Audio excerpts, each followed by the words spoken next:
கழகத்தினுடைய பொதுச் செயலாளர், போற்றுதலுக்கும் மரியாதைக்கும் உரிய முன்னாள் முதலமைச்சர், இன்னும் சரியாக ஒரு மாத காலம்தான் அடுத்த முதலமைச்சர் அண்ணன் எடப்பாடியார் அவர்களினுடைய மேலான ஆணைக்கிணங்க திருவிக நகர் சட்டமன்ற தொகுதியிலே இந்த தொகுதியினுடைய வெற்றி வேட்பாளர்,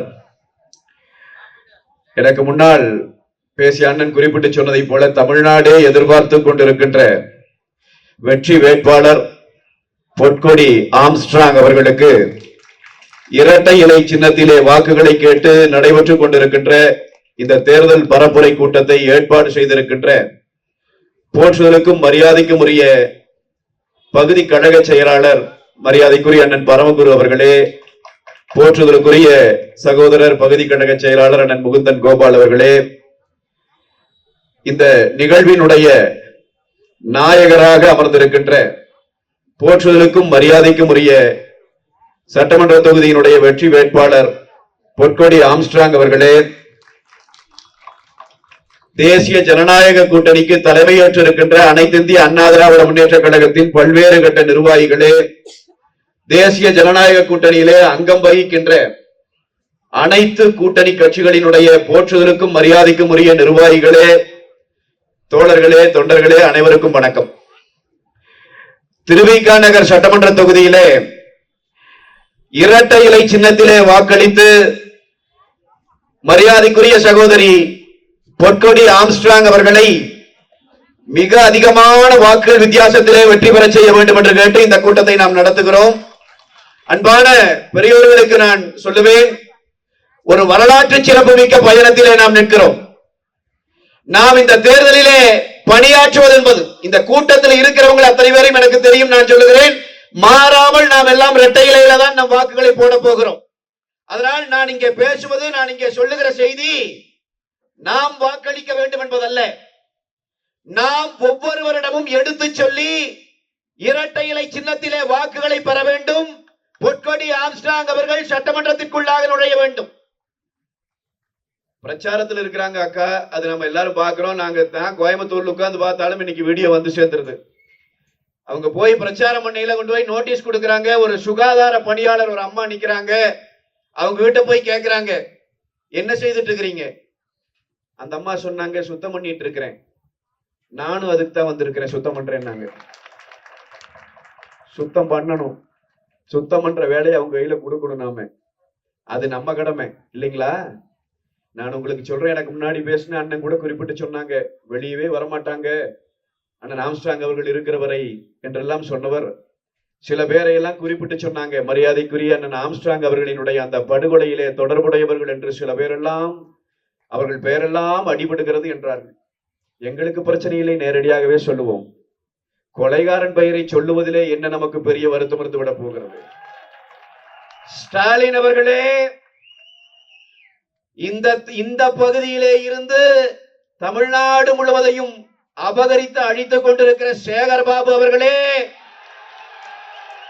பெருந்தொகை பெற்ற காரணத்திலேயே தலைவனாக நடந்து கொண்டிருக்கிற செல்வ பெருந்தகை அவர்களே, எழுதி வைத்துக் கொள்ளுங்கள். மே 4ஆம் தேதி வரவிருக்கிற தீர்ப்பில் உங்களில் ஒருவன் கூட சட்டமன்றத்தின் வாசலை மிதிக்கப் போவதில்லை. தப்பி தவறி எவனாவது ஒருவன் உள்ளே வந்து அமர்ந்து விட்டால் இந்த இடத்திலே நின்று நான் சத்தியம் செய்து சொல்லிவிட்டு போகிறேன், யார் வந்து உள்ளே உட்காருகிறீர்களோ அவர்களுக்கு நேர் எதிராக கால் மேல் கால் போட்டு ஆம்ஸ்ட்ராங் அவர்களினுடைய ஒற்றை குரலாக பொற்கொடி ஆம்ஸ்ட்ராங் அவர்கள் அமருவார். இரட்டை இலை அமர வைக்கும் அண்ணன் எடப்பாடியார் அமர வைப்பார். இது சத்தியம்டா, இது சவால் விட்டுட்டு போறேன் நான். நீ எல்லாம் வந்து எவ்வளவு அயோக்கியத்தனமான ஆளுங்க. ஒரு ரவுடி இந்த நாட்டில் அமைச்சர். நான் கேட்கிறேன், ஆம்ஸ்ட்ராங் அவர்கள், அவர் ஒரு கட்சியினுடைய தலைவராக இருந்தவர், ஒரு தேசிய கட்சியினுடைய மாநில தலைவர். அவர் வீட்டின் முன்னால் வைத்து சிதைத்தழிக்கப்பட்டார். ஸ்டாலின் வழக்க சிபிஐ விசாரிக்கணும்னு உயர் நீதிமன்றம் சொல்லுச்சுல்ல, நீ ஏன் போய் தடுத்த? இதை நான் இங்க இருக்கிற மக்கள்கிட்ட மட்டும் வைக்கல, இந்த பேச்சை கேட்கிறாங்க தமிழ்நாடு முழுவதும் செய்கிற பிரச்சாரத்திலே கேட்கிறேன். ஏன் இந்த அரசாங்கம் தடுத்துச்சு? ஏன் தடுத்தான் தெரியுங்களா? கொலகாரன் கூட கூட்டணி வச்சிருக்கிறவன் நாட்டுல முதலமைச்சரா இருந்தான்னா அப்புறம் தடுக்காம என்ன செய்வான்? அதனால் தடுத்தான். நீங்க நல்ல எனக்கு முன்னாடி பேசி எல்லாரும் சொன்னார்கள், அண்ணன் ஆம்ஸ்ட்ராங் அவர்களினுடைய அந்த படுகொலைக்கு நியாயம் பெறுவதற்காக பொற்கொடி ஆம்ஸ்ட்ராங் அவர்கள் உள்ளே போகும். நான் இல்லை, நான் அப்படி நினைக்கவில்லை. அது ஒரு படுகொலைக்கான தீர்வல்ல. நான் அவர்களுக்கு சொல்லுகிறேன், இதே மாதிரி சிபிஐ விசாரணை வேண்டாம் யாரை கேட்டான் தெரியுங்களா இந்த அரசு? அண்ணன் ஆம்ஸ்ட்ராங்குக்காக மட்டும் நாம் போராடவில்லை. நான் உங்களுக்கு சொல்லுகிறேன், 10 வயசு குழந்தைய அண்ணா நகர்ல பாலியல் வன்புணர்வு பண்ண ஒரு நாய், 10 வயசு குழந்தை, அந்த குழந்தையை கொண்டு போய் மருத்துவமனையில அனுமதித்தார்கள். மருத்துவர்கள் நடுங்கி போனார்கள். என்னையா இப்படியா இருக்கு? ஒரு 10 வயசு குழந்தை எவன்டா இப்படி பண்ணுது? தயவு செய்து போய் போலீஸ் ஸ்டேஷன்ல கம்ப்ளைண்ட் கொடுங்கன்னு டாக்டருக்கு சொல்லி அந்த குழந்தையினுடைய தாயும் தகப்பனும் அண்ணா நகர்ல இருக்கிற காவல் நிலையத்துல போய் புகார் கொடுக்க போனா, அங்க இருக்கிற போலீஸ் அதிகாரி, இந்த ஸ்டாலின் கவர்மெண்ட்ல போலீஸ் அதிகாரி அந்த தாயின் தகப்பனை அடிச்சான். கம்ப்ளைண்ட் கொடுக்க போனவங்களை அடிச்சு வெளியேறலனா, இதை கேள்விப்பட்ட பிறகு உயர் நீதிமன்றம் இந்த போலீஸ் அதிகாரிகள் விசாரித்தால் இவர் உண்மை வெளிவராது, நீதி கிடைக்காதுன்னு சொல்லி 10 வயசு குழந்தைய சீரழிச்ச அந்த வழக்குல சிபிஐ விசாரிக்க வேண்டும் என்று உத்தரவு போட்டது. உத்தரவு போட்டது யார்? உயர் நீதிமன்றம். பாதிக்கப்பட்டது 10 வயசு குழந்தை. அந்த 10 வயசு குழந்தை பாதிக்கப்பட்ட வழக்குல சிபிஐ வேண்டாம், நாங்களே விசாரிக்கிறோம், சிபிஐ வர வேண்டாம்னு கெஞ்சிட்டு உச்ச நீதிமன்றத்திற்கு போகுது இந்த ஸ்டாலின் கவர்மெண்ட். அந்த தாய் தகப்பனின் கண்ணீருக்கும் சேர்த்து பொற்கொடி ஆம்ஸ்ட்ராங் பழி வாங்க வேண்டும் என்பதுதான் நாங்கள் வைக்கிற முடிவு. அவனுக்கும் சேர்த்து நாம் களத்தில் இறங்கணும். நான் உங்களுக்கு சொல்றேன், மே 4ஆம் தேதி தமிழ்நாட்டுல தேர்தல் முடிவு வருது இல்லைங்களா? காலையில வாக்கு எண்ணிக்கை தொடங்கும். நம்ம பல பேர் வாக்கு எண்ணிக்கை நடத்துற இடத்துல இருப்போம், இன்னும் பல பேர் தொலைக்காட்சியில் உட்கார்ந்து பார்த்துட்டு இருப்போம். நான் சொல்றேன் உங்களுக்கு, நீங்க எழுதி வச்சுக்கோங்க. இதையே எவனையெல்லாம் பழி வாங்கணும்னு நினைக்கிறீங்களோ அவனையெல்லாம் மனசுல வச்சுக்கோங்க. அன்றைய நாளில் தீர்ப்பு வருகிற போது பொற்கொடி ஆம்ஸ்ட்ராங் அவர்கள் 1000 வாக்கு முன்னிலை, 2000 வாக்கு முன்னிலை, 4000 முன்னிலை என்று வந்து 25,000 முன்னிலை, 50,000 முன்னிலை என்று செய்தி வந்தால் அன்றைக்கு மாலையிலே வருகிற பத்திரிகை மாரடைப்பு வந்து செத்து போனவனின் பட்டியலோடு வெளியே வரும். யாரும் யாரையும் பழி வாங்க வேண்டியதில்லை. நான் சொல்லுகிறேன், பல பேரினுடைய கண்ணீரை சுமந்து கொண்டு அந்த தாய் உள்ளே நுழைய வேண்டும். அதற்கு நாம் வழிவகுக்க வேண்டும். இரட்டை இலையிலே கொடுக்கிற வாக்குகள் அத்தனையும் இந்த அதர்மத்திற்கு எதிரான தர்மத்தின் வெற்றியாக பார்க்கப்படும். அன்பான பெரியவர்கள், நீங்கள் மறந்துவிடக் கூடாது. எல்லாரிடமும் எடுத்து சொல்லணும். எனக்கு முன்னாடி இங்க பேசின சகோதரர்கள் குறிப்பிட்டு சொன்னாங்க, அம்மா தாய்மார்களை பார்த்து நான் கேட்கிறேன், இந்த 5 ஆண்டு காலத்துல தமிழ்நாட்டுல கஞ்சா இல்லாத தெரு இருக்காங்கம்மா? அத்தனை இடங்களிலும் கஞ்சா.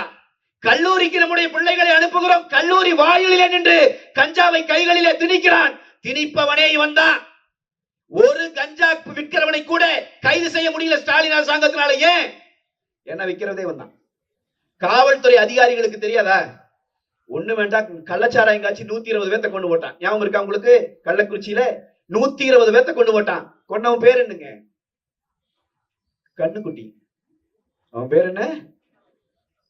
120 பேரை கொன்ற அந்த பன்னிக்குட்டிக்கு பெயர் கண்ணுக்குட்டி. அவன் யார் தெரியுமா? திமுக காரன். திமுகவுக்கு வேலை செஞ்சவன். இதே திமுகவினுடைய சட்டமன்ற உறுப்பினராக அங்க கள்ளக்குறிச்சியில் இருக்கிற வசந்தம் கார்த்திகேயனுக்கு கைகூலி பார்க்கிற நாய். அன்னைக்கு அந்த 120 பேர் செத்து விழுந்த அன்னைக்கு தாயையும் தகப்பனையும் இழந்துட்டு கண்ணீர் விட்டுச்சு பாருங்க அந்த குழந்தைங்க. அந்த கண்ணீருக்கு சேர்த்து பழி வாங்கணும். பொற்கொடி ஆம்ஸ்ட்ராங் உள்ள போனாங்கன்னா அதுக்கு வாக்களிக்கணும். உங்களுக்கு அதுக்கு வாக்களிக்கணும். இவன் இந்த 5 ஆண்டு காலத்துல தமிழ்நாட்டை நரவேட்டையாடி இருக்கிறான். 2.5 வயசு குழந்தை, 2.5 வயசு குழந்தை. அந்த குழந்தையை பார்த்தா, நல்ல ஆம்பளை ஒருத்தர் இருந்தான்னா அந்த குழந்தையை பார்த்தா என்னடா தோணும்? ஏண்டா 2.5 வயசு குழந்தைய பார்த்தா எடுத்து வச்சு கொஞ்சம் தோணுமா? அந்த குழந்தை 2.5 வயசு குழந்தைய பாலியல் வன்புணர்வு பண்ணி கொன்னான் கிருஷ்ணகிரியில. 4 மாசம் அவனை பிடிக்க முடியல. 4 மாசம் கழிச்சு அந்த நாயை கைது பண்ணி பார்த்தா அவன் யார்? திமுகவோட பொறுப்பாளர். ஏண்டா 4 மாசம் பிடிக்க முடியலன்னு பார்த்தா அந்த 2.5 வயசு குழந்தைய பாலியல் வன்புணர்வு பண்ணி கொலை பண்ணி இருக்கிறான். அதனுடைய போஸ்ட்மார்ட்டம் ரிப்போர்ட்டை மாத்தி இருக்குது போலீஸ். அந்த தாயின் தகப்பனு யாருகிட்ட சொல்றதுன்னு தெரியாம கைய பிசைஞ்சிட்டு அழுதான் பார். அவன் கண்ணீருக்கு பதில் சொல்லணும். பொற்கொடி ஆம்ஸ்ட்ராங் சட்டமன்றத்துக்குள்ள போகணும். இது நாம நினைச்சிட்டு இருக்கிற மாதிரி அல்ல. இது ஒரு நம்முடைய அண்ணன் ஒருவர், ஆம்ஸ்ட்ராங் என்கிற நம்முடைய அண்ணன் ஒருவரை மட்டும் இவன் கொலை செய்தான் நினைக்காதீங்க. இவன் தமிழ்நாட்டையே கூறு போட்டு இருக்கிறான். தமிழ்நாடு முழுவதும் இன்றைக்கு இந்த நிலை நடக்கிறது. இதெல்லாம் நடக்கிற போது இன்றைக்கு தேர்தல் பிரச்சாரத்திலே வருகிற ஸ்டாலின் ஏதாவது ஒன்றுக்கு பதில் சொல்லுகிறாரா? இத்தனை குற்றங்கள் தொடர்ச்சியாக நடந்தது. பீகார்ல இருந்து பொழைக்க வந்த குடும்பம், ஒரு கணவனும் மனைவியும் 2 வயசு குழந்தையோட வர்றான். தமிழ்நாட்டுல வந்தா பொழைச்சுக்கலான்னு அந்த அம்மா வீட்டுல சமையல் அறையில நின்று ஏதோ வேலை செஞ்சுட்டு இருக்கிற போது ஒரு 3 நாய்க உள்ள போய் அந்த அம்மாட்ட அத்துமீற பாக்குறான். ஏண்டா இப்படி பண்ணீங்கன்னு கேட்ட பாவத்துக்கு கணவனை வெட்டி கொன்று, அந்த மனைவி அவரையும் வெட்டி கொன்று, 2 வயது குழந்தையை காலை பிடித்து தரையிலே அடித்து கொலை செய்து 3 உடம்பை கொண்டு போய் குப்பை தொட்டியில வீசிட்டு போயிட்டான். நான் கதை சொல்லல, 3 மாசத்துக்கு முன்னாடி தமிழ்நாட்டில் நடந்த செய்தியை சொல்றேன். அவனை பிடிச்சு விசாரிச்சா 3 பேரும் கஞ்சா போதை. 3 பேரும் கஞ்சா போதை. இதே இங்க நம்ம சென்னையில இந்த ட்ரெயின்ல பயணிச்சிட்டு இருந்த பையன், 16 வயசு பையன், சாதாரணமா ட்ரெயின்ல பயணிச்சிட்டு இருக்கிறான். 3 பேர் சேர்ந்து அருவாளை வச்சு அவனை கொஞ்சம் கொஞ்சமா வெட்டுற காட்சி வந்துச்சு. பார்த்தமா இல்லையா? அந்த பையன் செத்தானா பொழைச்சானான்னு கூட இந்த கவர்மெண்ட் நம்ம கிட்ட இன்னைக்கு வரைக்கும் சொல்லல. அந்த பையனை வெட்டி கொன்னவனை, அந்த வெட்டினவனை 3 பேரையும் பிடிச்சு விசாரிச்சா 3 பேரும் போதை, கஞ்சா போதை. தமிழ்நாட்டுல கஞ்சா போதையை இன்றைக்கு எல்லாரிடமும் கொண்டு போய் சேர்த்திருக்கிறான். தமிழ்நாடு முழுவதும் இந்த ஸ்டாலின் அரசாங்கத்தினுடைய, திமுகவினுடைய வேட்டைக்காடாக மாறி இருக்கிறது. அன்பான பெரியோர்களே, இந்த ஆட்சியை தூக்கி எறியணும். அதுக்கு பாதிக்கப்பட்டிருக்கிறவர்களில் ஒருவரையே களத்திலே நிறுத்த வேண்டும். நான் உங்களுக்கு சொல்றேன், இந்திரா காந்தி அவர்களினுடைய மரணம் நடந்த போது இந்திரா காந்தி அவர்களை சுட்டால் என்று சொல்லி ஒருவரை தூக்கிலேற்றுவதற்கு இந்த நாடு நம்முடைய நீதிமன்றம் தீர்ப்பு கொடுத்துச்சு. அந்த சம்பவத்துக்கு போகல, அந்த சம்பவத்தை எடுக்கல, அது யாரும் நியாயப்படுத்தி பேசல. ஆனா பஞ்சாப்ல என்ன செஞ்சான் தெரியுங்களா? அவன் தங்க கோயிலுக்குள்ளே ராணுவத்தை அனுப்பிய இந்திரா காந்திக்கு மரண தண்டனை நிறைவேற்றினான். அவன் செய்தது சரி என்று சொன்னால் இவளுக்கு வாக்களியுங்கள், இல்லை என்றால் இவளை தோக்கடியுங்கள் என்று சொல்லி அவன் மனைவியை கொண்டு போய் தேர்தலில் நிறுத்தினார்கள். நான் சொல்லுகிறேன் என் அன்பு சொந்தங்களே, 6 லட்சம் வாக்குகள் வித்தியாசத்திலே அந்த வீரத்தாய் வெற்றி பெற்று பாராளுமன்றத்திற்குள்ளே நுழைந்து 2000 சீக்கியர்களை கொன்று குவித்திருந்த ராஜீவ்காந்தியின் முன்னால் கால் மேல் கால் போட்டு அமர்ந்து காட்டினாள். அந்த வரலாறு சீக்கியர்களுக்கு உண்டு. தமிழர்களே, எழுந்திருங்கள், எழுங்கள். நமக்கு அப்படி ஒரு வரலாறு படைப்பதற்கான வாய்ப்பு கிடைத்திருக்கிறது.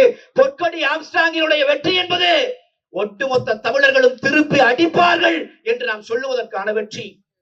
அதை புரிஞ்சுட்டு நம்ம இங்க வேலை செய்யணும், இந்த களத்துல வேலை செய்யணும். விடமாட்டான், சாதாரணமா விடமாட்டான். என்ன, நமக்கு ஓட்டு விழுகு, ரெட்டையிலுக்கே ஓட்டு விழுகு, அக்காவுக்கு ஓட்டு விழுகு, அண்ணன் எடப்பாடியார் அவர்களினுடைய அந்த ஆணைக்கு ஓட்டு விழுகு, அதெல்லாம் ஒரு பக்கம். ஆனா எனக்கு முன்னாடி அண்ணன் ஒருத்தர் சொன்ன மாதிரி எல்லாவற்றையும் கொடுப்பான். எங்க ஊர்ல எல்லாம் உள்ளாட்சி தேர்தலில் கோயம்புத்தூர்ல எல்லாம் இங்க என்ன கொடுத்தான்னு தெரியல, கோயம்புத்தூர்ல கொலுசு கொடுத்தான். கொலுசு கொடுத்து ஏமாத்தினான். எங்க ஊர் பொம்பளையிலும் பாவமா வாங்கிட்டு அந்த அக்கா அம்மா எல்லாம், சரி இந்த கொலுசு கொடுத்துட்டானே மகராசை, இவனுக்கு ஓட்டு போடாம என்ன பண்றதுன்னு அத்தனையும் திமுக ஓட்டு போட்டுச்சு. அந்த கொலுசோட தரம் என்ன தெரியுங்களா? அந்த கொலுசோட விலை, அதனுடைய ஒரு பெரிய டெக்னிக் இருக்குது அதுல. அந்த கொலுசு நீங்கள் வாக்களிக்க போகிற அந்த நாளில் போய் வாக்க போட்டுட்டு வெளியே வர்ற வரைக்கும், அந்த பொட்டியே வண்டியில ஏத்துற வரைக்கும் அந்த கொலுசு வெள்ளையாவே இருந்துச்சு. அது பயங்கர டெக்னிக் அது. அப்புறம் பார்த்தான் கருக்க தொடங்கியது. அடுத்த நாள் காலையில எழுந்து பார்த்தால் கொலுசு கருகரு என்று இருந்தது. நீங்கள் சொந்தக்காரன் யாராவது கோயம்புத்தூரில் இருந்தால் நீங்களே கேட்டு பாருங்கள், நான் பொய் சொல்லவில்லை. நகைக்கடையிலே வெளியே ஒரு பெட்டியை வைத்து வருகிறவன் எல்லாம் அந்த கொலுசை அதற்குள்ளே போடு என்று சொன்னான். 30 ரூபாய்க்கு கொடுத்தான். இந்த முறை அடித்திருக்கிற காசில் சேகர் பாபு போன்ற ரவுடிகள் இந்த மண்ணிலே கொலுசல்ல ஒட்டியானமே கொடுப்பான். அன்பு சொந்தங்கள், நான் சொல்லுகிறேன், எனக்கு முன்னால் அண்ணன் சொன்னதை போல நம்ம காசு தான் வாங்கிக்கோ. நீங்க வாங்காம விட்டுறாதீங்க. காசு நம்ம காசு தான். பூரா திருடி கொள்ளையடித்து சேர்த்து வைத்திருக்கிற காசு தான். அதை வாங்கிவிட்டு இந்த கொள்ளைக்காரர்களினுடைய வேட்டைக்காடாக மீண்டும் தமிழ்நாடு மாறிவிடக் கூடாது என்பதற்காக நீங்கள் உங்களுடைய வாக்குகளை எல்லாம் இரட்டை இலை சின்னத்திலே கொடுத்து எல்லாரிடமும் எடுத்து சொல்லி, நான் கேட்கிறேன், இங்கே சேகர்பாபு என்கிற அமைச்சர் இருக்கிறாரே, இந்த அமைச்சரை ஒரு போன் கால்ல பேசின ஒரு வீடியோ, ஒரு ஆடியோ வெளியே வந்துச்சு. இந்த சவுக்கு சங்கர்னு சொல்லி ஒரு பத்திரிகையாளர், ஒரு ஊடகவியலாளர், அவரை வேட்டையாடினார் இந்த சேகர்பாபு. ஏன்? அவர் செய்த தவறு என்ன? இவன் செய்கிற தப்பெல்லாம் வெளியே சொன்னார், அதுதான் பிரச்சனை. இவன் என்னென்ன ஊழல் செய்கிறான் வெளியே சொன்னார், அதுதான் பிரச்சனை. எல்லாம் நடந்துச்சு. அவர் வீட்டுக்குள்ள செப்டிக் டேங்க்ல இருந்து தண்ணியை மோந்துட்டு போய் அவர் குடியிருக்கிற வீட்டுக்குள்ள ஊத்தி அடிச்சான். இவருடைய சிந்தனை எந்த அளவுக்கு இருக்குது பாத்தீங்களா? இவன் தான் நம்ம கிட்ட வந்து சமூக நீதி பேசுறான், இவன் தான் சமத்துவம் பேசுறான்.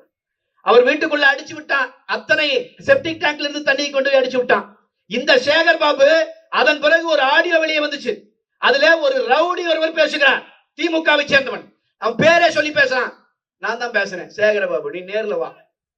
இவன் சொல்றான் நேர்ல வர முடியாது.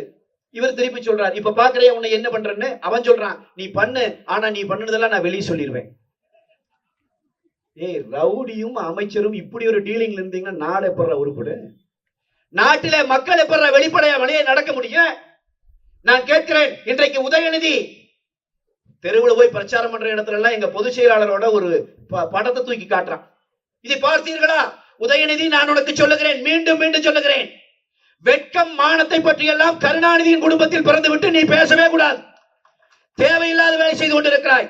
நான் உதயநிதியை பார்த்து கேட்கிறேன், ஸ்டாலின் அரசாங்கத்தை நடத்திய ஸ்டாலினையே பார்த்து கேட்கிறேன், இந்த அண்ணா பல்கலைக்கழகத்துக்குள்ள பல்கலைக்கழகத்தில் படிக்கிற மாணவியை உள்ள போய் ஒரு நாய் தொட்டான்ல, நான் இந்த மேடையில சொல்ல முடியாத அளவிற்கு, நானும் ஒரு தாய்க்கு பிறந்தவ, எனக்கும் கூட அக்கா பிறந்துச்சு, தங்கச்சி பிறந்துச்சு, எனக்கும் ஒரு புள்ள பிறந்தா.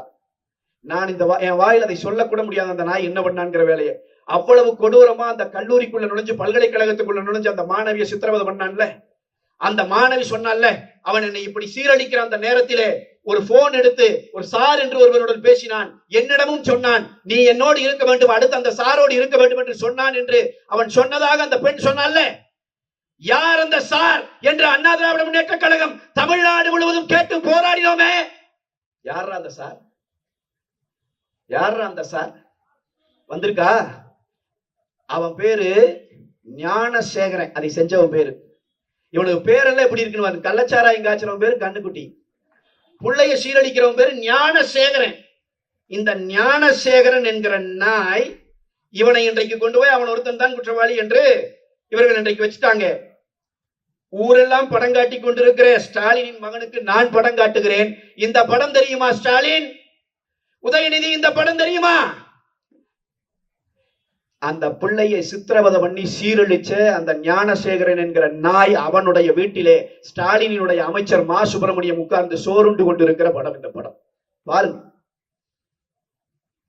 டேய், நீங்க தான் இன்னைக்கு நாங்க சட்டம் ஒழுங்கை பாதுகாத்தோம், நாங்க பெண்களுக்கு பாதுகாப்பு. நான் சொல்லண்டா, சட்டம் ஒழுங்கை கெடுத்ததே திமுக காரன் தாண்டா, கெடுத்ததே திமுக அமைச்சர்கள் தாண்டா. சேகர் பாபு போன்றவர்கள், இந்த மா சுப்பிரமணியம் போன்றவர்கள் எல்லாம் நரவேட்டை ஆடிட்டு இருக்கிறான். இந்த படத்துக்கு பதில் சொல்லு உதயநிதி, சொல்லுவியா? ஒரு கொலகாரை என் பக்கத்துல நின்று போட்டோ எடுக்கலாம், அது நடக்கிற சாதாரண நடக்க முடியும், யார் பக்கத்துல வேணா எடுக்கலாம். எவ்வளவோ தலைவர்கள் இங்க இருக்கிறாங்க, அவன் யாருன்னு தெரியாது, நாம படம் எடுத்துக்குவோம். ஆனா அவன் வீட்டுல போய் நீங்க உட்கார்ந்து சோறு திப்பீங்களா? ஒரு அமைச்சர் சாப்பிட்டு இருக்கானே. அப்ப இது மாதிரி பல்கலைக்கழகங்களுக்குள்ளே இருந்து இந்த பெண்களை எல்லாம் சூறையாடிய இந்த வேலை எத்தனை நாள் நடக்கிறது? எத்தனை ஆயிரம் குழந்தைகள் இதிலே பாதிக்கப்பட்டார்கள்? எத்தனை ஆயிரம் நாய்கள் இந்த வேலையை செய்தார்கள்? இந்த நாய்கள் எந்தெந்த திமுக காரனுக்கெல்லாம் இந்த வேலையை பார்த்தான்? இன்றைக்கு நாம் பதிலை கேட்கிறோம். அவன் பதில் சொல்ல போவதில்லை. அவனை இந்த மண்ணிலே இருந்து அப்புறப்படுத்தினால் ஒழி இந்த மண்ணுக்கு விடுதலை கிடையாது. திமுக காரனை இந்த மண்ணை விட்டு ஒழிச்சால் ஒழிய நம்முடைய அடுத்த தலைமுறை பிள்ளைகள் இந்த மண்ணில் நிம்மதியா வாழ முடியாது. இந்த பிள்ளைக்கு நடந்தது நாளைக்கு நம்ம வீட்டுல இருக்கிற பிள்ளைக்கு நடக்காதா? எத்தனை நேரம் ஆயிரும்? இன்னைக்கே நம்ம பிள்ளைங்க நம்பிக்கையா ரோட்ல நடக்க முடியுதா? அம்மா தாய்மாருக்கு சொல்லுங்க. நேற்றைய தினம் ஒரு கருத்து கணிப்பு வெளியே வந்திருக்கு. கருத்து கணிப்பை பாண்டே, ரங்கராஜ் பாண்டே, சாணக்கியா நிறுவனம், ஒரு தினமலர் என்கிற பத்திரிகையும் சேர்ந்து எடுத்திருக்காங்க. அதுல அவங்க ஒரு கேள்வி கேட்டிருக்காங்க, தமிழ்நாட்டுல சட்டம் ஒழுங்கு நன்றாக இருக்கிறதா? மொத்தமா 10% பேர் தான் நல்லா இருக்குன்னு இருக்கிறான். அவன் பூரா திமுகனால பயனடைகிறவன். அப்ப சட்டம் ஒழுங்கின் நிலைமை இவ்வளவு கேவலமா இருக்கு. நமக்கு பெண்களுக்கு பாதுகாப்பு இல்லைங்கிறது இல்லைங்கம்மா, பெண்களை பாதுகாக்கிற பெண் காவல்துறை அதிகாரிகளுக்கே பாதுகாப்பு இல்லை. அதைத்தான் எனக்கு முன்னாடி பேசின அண்ணங்க சொல்லி பேசினாங்க. கனிமொழி கலந்துகிட்ட கூட்டத்துல ஒரு எஸ்ஐ, 23 வயதான எஸ்ஐ, ஒரு பெண்மணி பாதுகாப்புக்கு நிக்கிறாங்க. அந்த பெண்ணுக்கு திமுகவை சேர்ந்த 2 குண்டர்கள் பாலியல் தொந்தரவு கொடுக்கிறான். 2 நாள் அவனை கைது செய்யல. அண்ணன் எடப்பாடியார் அறிக்கை விட்டார். அந்த குண்டர்களை கைது செய்து சிறையிலே போடவில்லை என்றால் தமிழ்நாடு ஸ்தம்பிக்கிற வகையிலே அண்ணா திராவிட முன்னேற்ற கழகம் களத்திலே இறங்கி போராடும் என்று அறிவித்தார். அதன் பிறகு 2 நாள் கழிச்சு கைது பண்ணா. இதுவரைக்கும் தான் நமக்கு தெரிந்த செய்தி. அதற்கு மேல அடுத்த செய்தியை நான் உங்களுக்கு சொல்லிவிட்டு போகிறேன். அந்த பெண்ணோட வழக்கு என்னாச்சு தெரியுமா? 6 மாசம் கழிச்சு அந்த பெண் எஸ்ஐ வழக்கை வாபஸ் வாங்கி விட்டான். தெருவுல நின்னு அழுத புள்ள, யூனிஃபார்ம் போட்டு தெருவுல நின்னு அழுத புள்ள எப்படா வழக்க வாபஸ் வாங்கும்? எப்படா வாங்கும்? டேய், நீங்க அடிச்ச கொள்ளைக்கும், நீங்க அடிச்சு வச்சிருக்கிற லூட்டிக்கும், நீங்க பண்ணி வச்சிருக்கிற இந்த நர வேட்டைக்கும் தமிழ்நாடு மீண்டும் உங்கள் கையில் கிடைக்கும்னு நீங்க நினைக்கிறதே பெரிய தப்புடா. நான் சொல்றேன், திருவிக்கா நகர் நீங்க எழுதி வச்சுக்கோங்க. வெறி கொண்டு வேலை செய்யணும் களத்துல. இங்க இருக்கிற அத்தனை பேருக்கு நான் சொல்றது, நாம் பொற்கொடி ஆம்ஸ்ட்ராங் அவர்களுக்காக வேலை செய்யல, அண்ணன் ஆம்ஸ்ட்ராங் அவர்களுக்காக வேலை செய்யல, நாம் இந்த மண்ணின் பிள்ளைகளுக்காக வேலை செய்கிறோம். இனியொரு ஆம்ஸ்ட்ராங் இந்த மண்ணிலே வீழ்த்தப்பட்டு விடக் கூடாது என்பதற்காக வேலை செய்கிறோம். நம் கரங்களிலே காலகாலமாக இந்த நாய்களால் போடப்பட்டிருக்கிற அடிமை விலங்குகளை தகர்த்தெறிய வேண்டும் என்பதற்காக வேலை செய்கிறோம். அதை புரிஞ்சுட்டு களத்துல வேலை செய்யணும், உயிரை கொடுத்து வேலை செய்யணும். அம்மா தாய்மார்க ஏமாந்து விட்டுறக்கூடாது. 1000 கோடி ரூபாய் ஒரு மாசத்துக்கு செலவு பண்றான். நான் ஊடகங்களை ஒருங்கிணைக்கிற பணியில தான் இருக்கிறேன், எனக்கு தெரியும். நான் சொல்றேன், ஊடகங்களை விலைக்கு வாங்க மட்டும் கடந்த ஓராண்டு காலமாக மாதம் 1000 கோடியை திமுக செலவு செய்யறான். அதுக்கு எதிராக 1000 கோடி எதிர்த்து மோதருக்கு நம்ம கிட்ட என்ன தெரியுமா? நெஞ்சுறுதியும் சத்தியமும் மட்டும்தான். அதை இழந்துடக்கூடாது. நம்பிக்கையோட காலத்துல இறங்கணும். நீங்க எல்லாரும் எழுதி வச்சுட்டு போகணும். உங்க மனசாட்சிக்கு நீங்க சொல்லிட்டு போகணும், நான் 25 ஓட்டு, ஒரு ஆளும் நான் போய் 25 ஓட்டு வாங்குவேன், ஆம்ஸ்ட்ராங் பொற்கொடி ஆம்ஸ்ட்ராங் அவர்களை வெல்ல வைப்பேன்னு உங்க மனசுல நீங்க சொல்லிட்டு கலையணும். ஏன்னா அடுத்த தலைமுறை நம்ம பிள்ளைங்க நல்லா இருக்கணும். அவங்க போய் உட்காரணும் சட்டமன்றத்துக்குள்ள. நீ நினைச்சு பாருங்க, எவனெல்லாம் கொலகாரன்னு நம்ம சொல்றோமோ, அதே போல அண்ணன் ஆம்ஸ்ட்ராங் வழக்குல மட்டும் கொலகாரனை பிடிச்சா கொலகாரன் அத்தனை பேரையும் என்கவுண்டர்லயே போடுறீங்க. என்னடா இது கதை? இது எப்படி போட்ட என்கவுண்டர்ல? இரவு நேரத்துல கொலகாரனை பிடிச்சிட்டானா, அவன் தான் கொலகாரங்கிறான். பிடிச்சு அவன் எங்கடான்னு கேட்டா சுட்டுட்டோங்கிறான். பிடிச்ச கொலகாரனை ஏன்டா சுட்டீங்கன்னு கேட்டான். அவன் சொன்னானா, நான் எங்கேயோ ஆயுதத்தை பதுக்கி வச்சிருக்கிறேன்னு, துப்பாக்கி பதுக்கி வச்சிருக்கேன்னு சொன்னானா. இவனுக்கு காலங்காத்தால கூட்டிட்டு போனானுங்களா, அவன் கையை பிச்சுட்டு போய் துப்பாக்கி எடுத்து இவங்களை நோக்கி சுட்டானா. இவங்க திருப்பி சுட்டாங்களா, செத்து போயிட்டான். இன்னொரு கொலகாரன், அவனையும் அதே மாதிரி பிடிச்சாங்களா, போனானா, பண்ணானா, சுட்டானா, இவங்க சுட்டாங்க. டேய், நீங்கள் சுட்டு கொன்று கொண்டிருப்பது குற்றம் சாட்டப்பட்டவனை அல்ல, உண்மையை என்பதை எங்களுக்கு தெரியாமல் இல்லை. உண்மையை சுட்டு தள்ள பார்க்கிறீர்கள். அந்த உண்மையை வெல்ல வைப்பதற்கு நாங்கள் பொற்கொடி ஆம்ஸ்ட்ராங்கை சட்டமன்றத்திற்குள் அனுப்புவோம். நீ என்னென்னமோ பண்ணி பார்த்தா, இப்படி தாண்டா கடவுள் பேசுவான். எந்த மதத்தின் கடவுளாக இருந்தாலும் இப்படித்தான் பேசுவான். கடவுள் எப்படி பேசுவான்? ஒரு உண்மையை. கடவுள் தலைவர்களை போல நம்மளை போல மேடை போட்டு பேசுவானா? இல்ல, கடவுள் இயற்கையின் மொழியால் பேசுவான். ஸ்டாலினோ, இந்த செல்வ பெருந்தகையோ, இந்த சேகர் பாபுவோ, இவனோடு சேர்ந்த அல்லக்கைகள் எவனாவது இந்த படுகொலையை நிகழ்த்தும் போது நினைத்திருப்பானா? இதுல வரைக்கும் வீட்டிலிருந்து வெளியவே வராம சாதாரணமா வாழ்ந்துட்டு இருக்கிற அந்த குடும்ப தலைவியா இருக்கிற பெண் ஒருத்தி நமக்கு யமனாக வந்து எதிரே நிற்பாள் என்று அவன் கனவிலும் நினைத்திருக்க மாட்டான். கடவுள் நிறுத்தி இருக்கிறான். கடவுள் நிறுத்தி இருக்கிறான். பாரதி தான் சொல்லுவான், மாகாளி பராசக்தி ருஷிய நாட்டின்கண் கடைக்கன் வைத்தாள், அங்கே ஆஹா என்று எழுந்தது பார் யுக புரட்சிப்பா. மாகாளி பராசக்தியை களத்திலே நிறுத்தி இருக்கிறோம். சட்டமன்றத்திற்குள் அனுப்பி வையுங்கள், அங்கே ஒரு யுக புரட்சி எழட்டும். இந்த கண்ணீர் ஆண்டாண்டு காலமா திமுக காரம் பண்ணி வச்சிருக்கிற அநியாயம். அந்த கண்ணீர் அத்தனை அழுத கோடிக்கணக்கான மக்களின் கண்ணீருக்கு அவங்க தீர்வு சொல்லணும். உதயகுமாரை இழந்துவிட்டு, ஆயிரக்கணக்கான உதயகுமாரை இழந்துவிட்டு கோடிக்கணக்கான பேர் கண்ணீர் வடித்திருக்கிறார்கள் கருணாநிதியின் காலத்திலேயே. கவுன்சிலர் லீலாவதியை பலி கொடுத்து விட்டு அவளினுடைய குடும்பம் ஆயிரக்கணக்கான பேர் அழுதிருக்கிறார்கள், கண்ணீர் விட்டிருக்கிறார்கள்.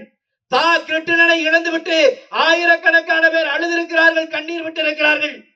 இந்த வரிசையில தினகரன் அலுவலகத்துல 3 இளைஞர்களை வச்சு கொளுத்தி கொண்டாம்பார். 1000 பேர், 1,00,000 பேர் அதுபோல் செத்து போய் அழுதிருக்கிறான். அதையெல்லாம் தாண்டி சாதிக் பாட்சா என்கிற உடன் நின்ற தோழனை கூடவே வச்சிருந்த அவன் தோள் மேலேயே கை போட்டு அவன் கதையை முடித்து அவன் குடும்பத்தையே அழ வச்சாம்பார். அத்தனை கண்ணீருக்கும் சேர்த்து அண்ணன் ஆம்ஸ்ட்ராங் அவர்களினுடைய படுகொலை முடிவில் இன்றைக்கு ஒரே உருவமாக ஒருவரை நாம் நிறுத்துகிறோம். இத்தனை கண்ணீருக்கும் பழிவாங்குவதற்காகவாவது உள்ள போகும். அதே மாதிரி வெறும் இதே நோக்கமா இல்ல, இதை தாண்டி இவனுடைய ஆட்சி காலம் படுமோசமான ஆட்சி காலம். 5 லட்சம் கோடி கடன் பண்ணி வச்சிருக்கிறான். இவனுடைய ஆட்சியின் லட்சணம். எனக்கு முன்னாடி அம்மா இத்தனை பேர் உட்காந்துக்கிறீங்க, நான் உங்ககிட்ட கேட்கிறேன், இதே ஸ்டாலின் போன தேர்தல்ல பிரச்சாரம் செஞ்சுட்டு வரையில் என்னன்னா, ஆட்சிக்கு வந்துட்டோம்னா அனைத்து பெண்களுக்கும் முதல் மாதம் தொடங்கி மாதம் 1000 ரூபாய் கொடுப்பேன் சொன்னாரா இல்லையா? ஆட்சிக்கு வந்து 28 மாதங்கள் கொடுக்கல. சட்டமன்றத்திற்குள்ள அதிமுக போராடுது, அண்ணன் எடப்பாடியார் போராடுறார். நீ கொடுத்த வாக்குறுதியை நிறைவேற்று, நீ 1000 ரூபாய் கொடுன்னு சொன்ன பிறகு 28 மாசம் கழிச்சு 1000 ரூபாய் கொடுக்கிறேன், ஆனா எல்லாருக்கும் கொடுக்க மாட்டேன். யாருக்கு கொடுப்பேன்? தகுதியுடைய பெண்களுக்கு கொடுப்பேன். பல குடும்பத்துல டைவர்ஸ் ஆயிடுச்சு. 20 வருஷமா குடும்பம் நடத்துறேன், உனக்கு தகுதி இல்லைங்கிற விஷயமே ஸ்டாலின் சொல்லித்தான் எனக்கு தெரியுது. சொன்னானா இல்லையா? தகுதியுடைய பெண்களுக்கு சரி என்னடா தகுதின்னு கேட்டோம். அதுக்கு ஒரு பட்டியல் கொடுத்தான். நீங்க அந்த பட்டியலை எல்லாம் தேர்தல் நேரத்தை எடுத்து இருக்கா படிச்சு பார்க்கணும்.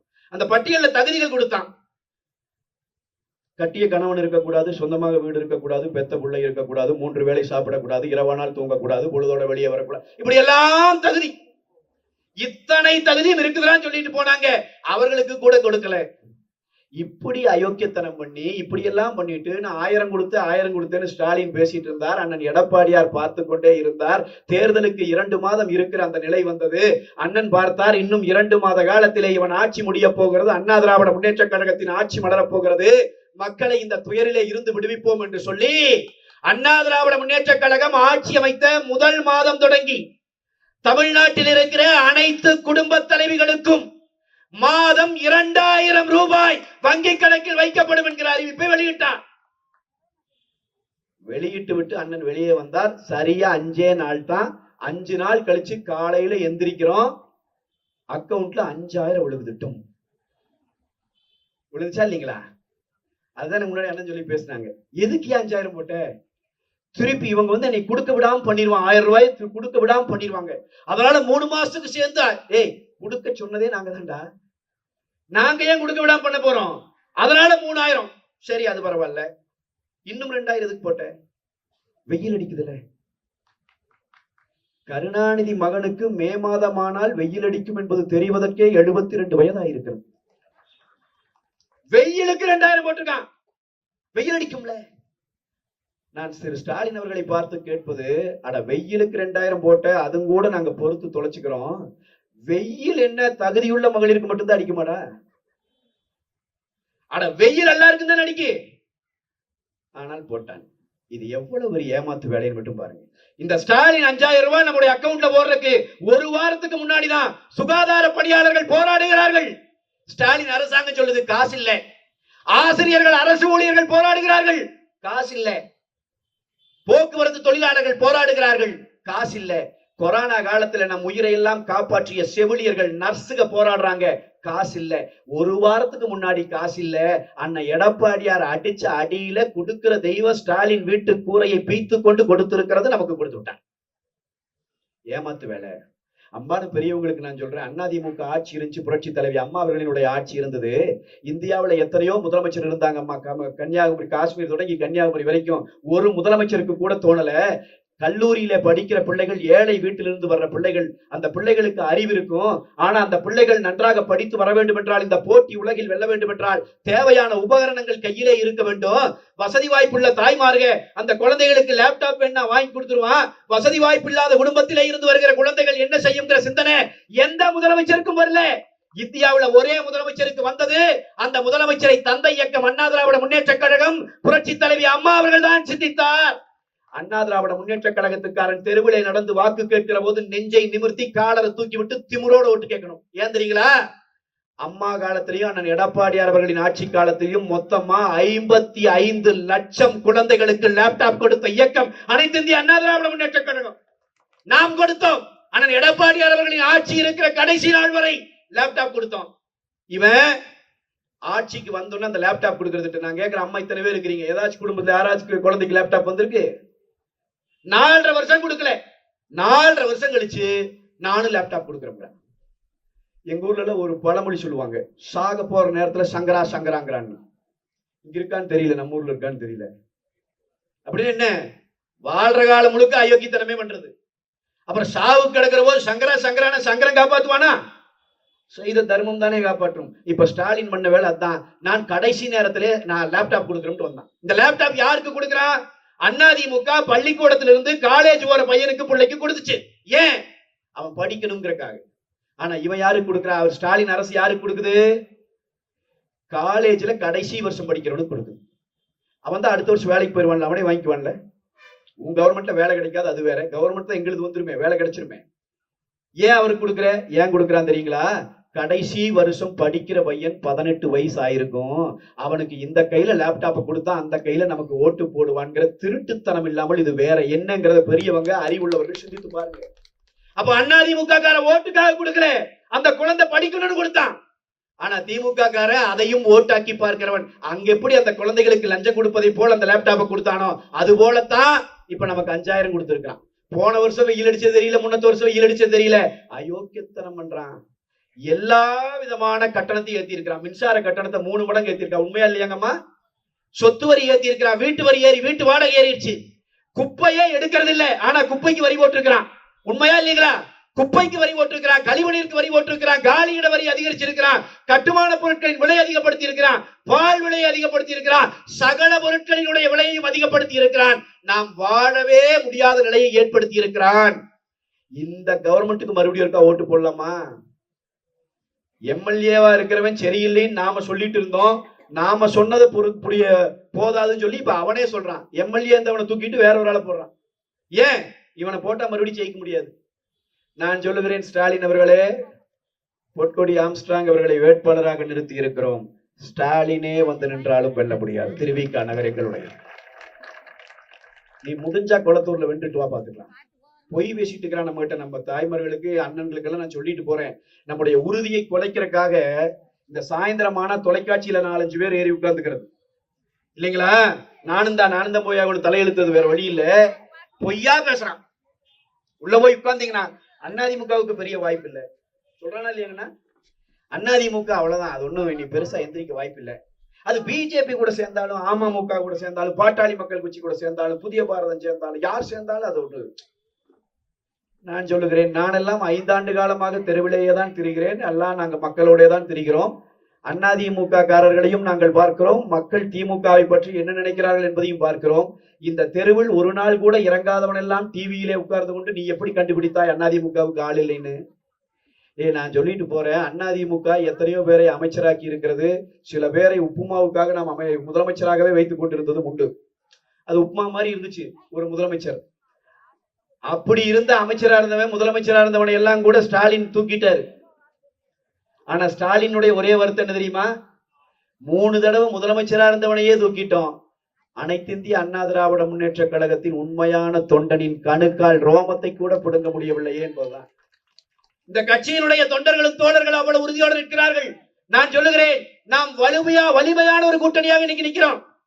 ஆனா திமுக சைடு கூட்டணி, அண்ணன் திருமாவளவன் அவர் அழுகிறாரா சிரிக்கிறாரானே தெரிய மாட்டேங்குது. பாவமா இருக்கு. நான் உண்மையில நல்லா நேசிக்கிற அண்ணன் அவரு, அண்ணன் திருமாவளவன்.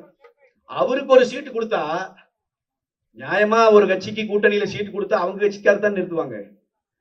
அவர் நேத்து ஒருத்தரை நிறுத்துறாரு. அவன் சொல்றான், நான் விடுதலை சிறுத்தை இல்ல, நான் காங்கிரஸ் கட்சி, எனக்கு விடுதலை சிறுத்தை சீட்டு கொடுத்துங்கிறான். ஒண்ணுமே யாருக்கு யார் சீட்டு கொடுக்குறா என்ன? திமுக இருக்கிறவன் தான் விடுதலை சிறுத்தையில் இருக்கிறவங்களுக்கு சீட்டு கொடுக்குறாங்க. ஆளூர் ஷானவாஸ் யாருகிட்ட போய் சீட்டு கேட்கிறாரு?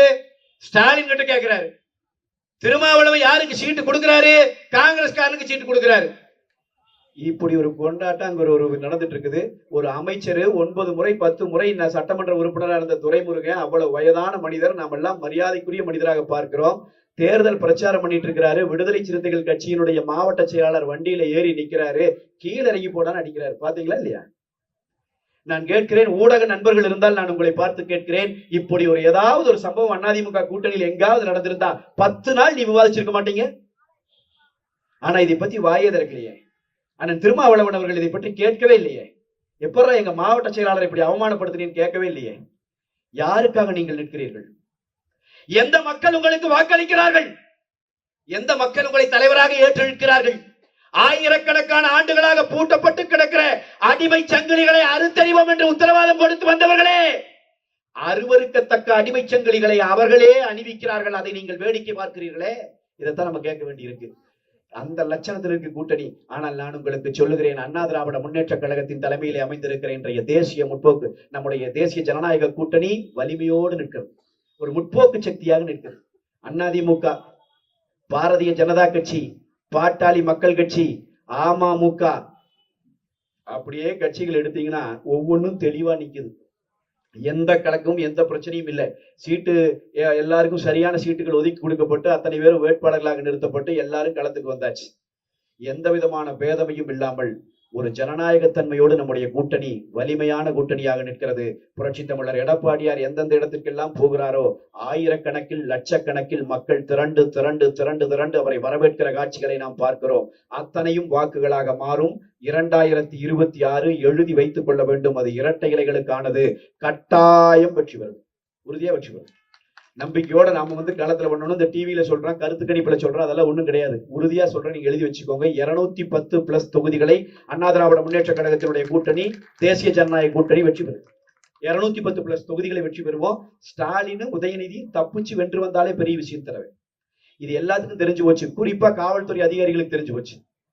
நானே பயணம் பண்ணி போயிட்டு இருக்கிற சாலையில, வெளியூருக்கு போகிற போது சாலையில ஒரு அதிகாரி ஒருத்தர் வண்டியை சோதனை பண்ணிட்டு இருந்தார். நிறுத்தினாரு. பார்த்த உடனே, சார் எப்படி இருக்கு சார் கிரவுண்டுன்னாரு. நல்லா இருக்கு சார், அருமையா இருக்கு, வெற்றி பெற்றுவோம். அவர் சொன்னாரு, நாங்களும் பாக்குறோம் சார், நல்லா தான் இருக்கு சார், எப்படியாவது ஜெயிச்சிருங்க சார்.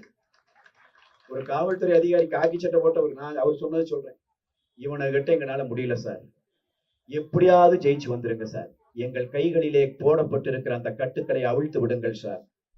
காவல்துறை சுதந்திரமாக இயங்க, உளவுத்துறை சுதந்திரமாக இயங்குவதற்காகவாவது எடப்பாடியார் மீண்டும் முதலமைச்சராக வேண்டும் சார்னு காவல்துறை அதிகாரி இன்றைக்கு நம்மை பார்த்து கேட்கிறார் என்றால் நாட்டினுடைய நிலை அந்த அளவுக்கு இருக்கிறது.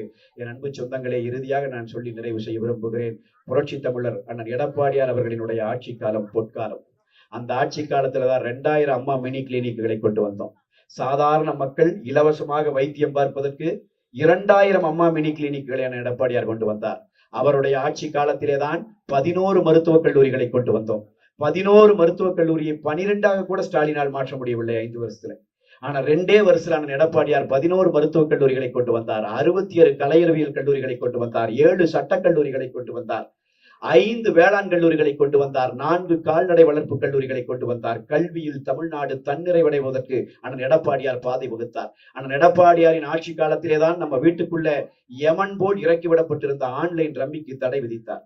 புரட்சி தலைவி அம்மா அவர்கள் லாட்டரிக்கு தடை விதித்து பல குடும்பங்களை காப்பாற்றியதை போல அண்ணன் எடப்பாடியார் தான் இந்த ஆன்லைன் ரம்மிக்கு தடை விதித்தார். அண்ணன் எடப்பாடியாரின் ஆட்சி காலம் தான் குடிமராமத்து பணிகள் எடுக்கப்பட்ட ஆட்சி காலம். தமிழ்நாட்டினுடைய நிலத்தடி நீர்மட்டம் உயர்த்தப்பட்ட ஆட்சி காலம். எவ்வளவோ குளங்களை, ஏரிகளை நாம் மீட்டெடுத்த ஆட்சி காலம் அண்ணன் எடப்பாடியார் அவர்களினுடைய ஆட்சி காலம். அந்த மனிதர் மீண்டும் ஆட்சிக்கு வர வேண்டும்.